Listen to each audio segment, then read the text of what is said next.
Halo semua, kembali lagi di channel Bochnime. Sebelum kita mulai, klik tombol subscribe dan aktifkan notifikasinya supaya kalian tidak ketinggalan info dan teori terbaru mengenai One Piece. Sekarang lanjut ke pembahasan.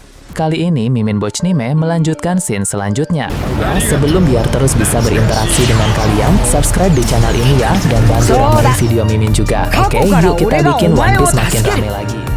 Analisis mendalam One Piece Chapter 1176.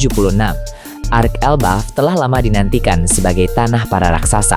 Namun, lewat perkembangan di chapter 1176 ini, kita menyadari bahwa Elbaf bukan sekedar tempat singgah, melainkan panggung transformasi fundamental bagi kru topi jerami, khususnya Sanji dan Franky.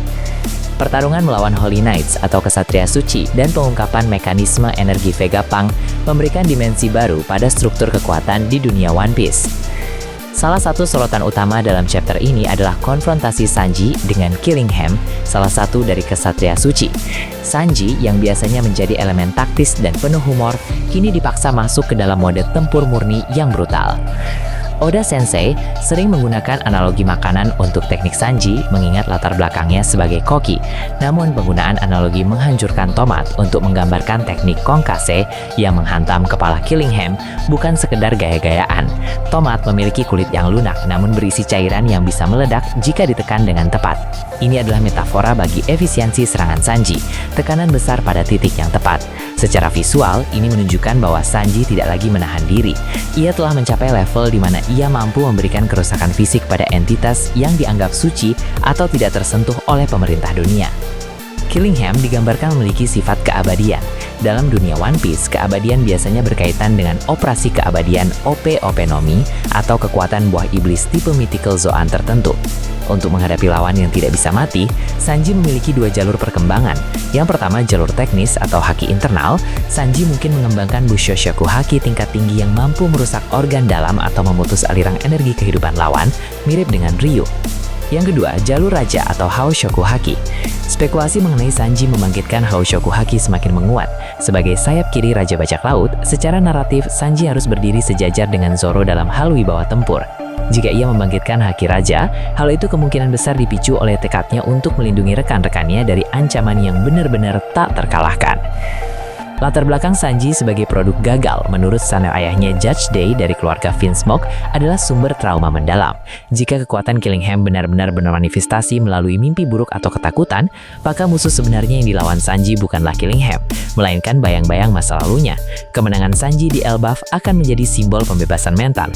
Ia bukan lagi cyborg tanpa emosi seperti saudara-saudaranya, melainkan manusia dengan emosi yang mampu melampaui kekuatan sains yang paling dingin sekalipun. Lompatan kekuatan terbesar di chapter ini mungkin milik Franky. Melalui Lilith, salah satu satelit Vegapunk, Franky mendapatkan akses ke pemahaman sains yang melampaui zaman. Selama ini, Cola dianggap sebagai elemen komedi dalam desain Franky. Namun, Lilith mengubahnya menjadi sesuatu yang serius. Super Vega Cola adalah bentuk energi kimiawi yang dipadatkan secara ekstrem. Ini memungkinkan Franky melakukan serangan vertical beam atau teknik berat lainnya tanpa khawatir kehabisan bahan bakar di tengah pertempuran. Namun, ini hanyalah batu loncatan. Penjelasan Lilith mengenai Elbaf sebagai sumber energi yang memenuhi lingkungan mengubah perspektif kita tentang pulau ini. Elbaf tampaknya memiliki konsentrasi natural energy yang mirip dengan konsep Senzu atau energi alam dalam mitologi fiksi lainnya. Struktur ekosistem. Keberadaan pohon raksasa Yggdrasil mungkin berfungsi sebagai antena raksasa yang menyerap energi kosmik atau magnetik bumi. Blok energi. Prinsip bahwa segala sesuatu adalah kumpulan blok energi menunjukkan bahwa Vegapunk, lewat Lilith, ingin Franky tidak lagi bergantung pada bahan bakar eksternal yang terbatas, melainkan mampu melakukan asimilasi energi alam dari sekitarnya. Jika Franky berhasil mengintegrasikan teknologi asimilasi energi alam ini, ia akan menjadi senjata kuno yang berjalan. Ia tidak lagi butuh mengisi ulang bahan bakar. Selama ia berada di lingkungan yang kaya energi, seperti atmosfer bumi, ia akan memiliki stamina tak terbatas. Ini menempatkan Franky pada level kekuatan yang bisa menyaingi ancaman level Admiral atau bahkan senjata kuno itu sendiri. Bagian paling mengejutkan dari chapter 117.6 adalah tindakan Dory dan Brogy yang memilih untuk saling memenggal kepala demi terlepas dari pengaruh kendali pikiran atau The Mirror Versi. Keputusan Dory dan Brogy adalah tindakan yang sangat ekstrim dan khas mentalitas raksasa. Dalam konteks The Mirrorverse, tampaknya kendali musuh tertanam pada sistem syaraf pusat atau jiwa yang bersemayam di kepala. Dengan memenggal kepala dan menyusunnya kembali, mungkin berkat fisiologi unik raksasa atau bantuan teknologi Vegapunk, mereka melakukan hard reset pada eksistensi mereka. Ini mengungkapkan bahwa kelemahan utama dari dominasi Im Sama adalah kematian sementara, atau pemutusan fisik total antara pusat kesadaran dan tubuh. Narasi ini membawa kita kembali ke insiden God Valley. Permintaan Rox kepada Roger dan Garp untuk membunuhnya kini memiliki perspektif baru.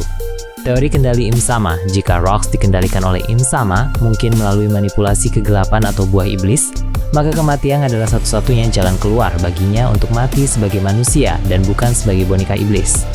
Haki tingkat tinggi. Spekulasi bahwa Roger dan Garp menggunakan haki dengan konsentrasi luar biasa untuk menghancurkan kontrak kegelapan dalam diri Rox sangat masuk akal. Ini menjelaskan mengapa Rox yang begitu kuat bisa dikalahkan, bukan karena ia lemah secara fisik, tapi karena Roger dan Garp harus menghancurkan sumber pengaruh gelap di dalam dirinya. Karakter Gunko menjadi variabel menarik.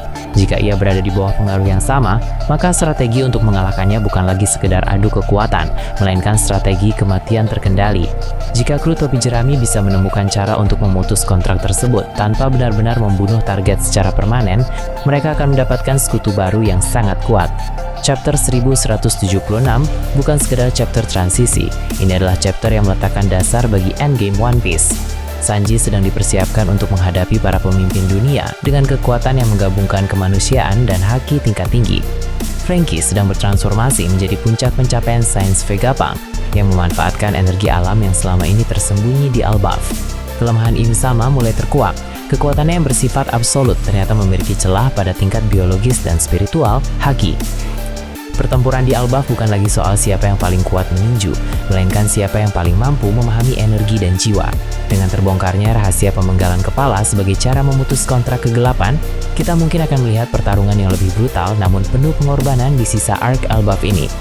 Luffy mungkin adalah matahari yang menyinari kegelapan, namun di chapter ini kita melihat bahwa kru lainnya, sayap sang raja dan sang teknisi, adalah mereka yang memastikan bahwa cahaya matahari tersebut memiliki fondasi yang cukup kuat untuk menghancurkan sistem kuno yang telah membelenggu dunia selama 800 tahun. Nah, bagaimana menurut kalian terkait ini? Nah, itu tadi berbagai hal menarik pada pembahasan channel Bochnime kali ini. Menurut kalian bagaimana? Silahkan tulis di kolom komentar di bawah. Oke, segitu saja untuk pembahasan kali ini. Jangan lupa like, share, dan subscribe untuk video menarik selanjutnya. Peaceful World!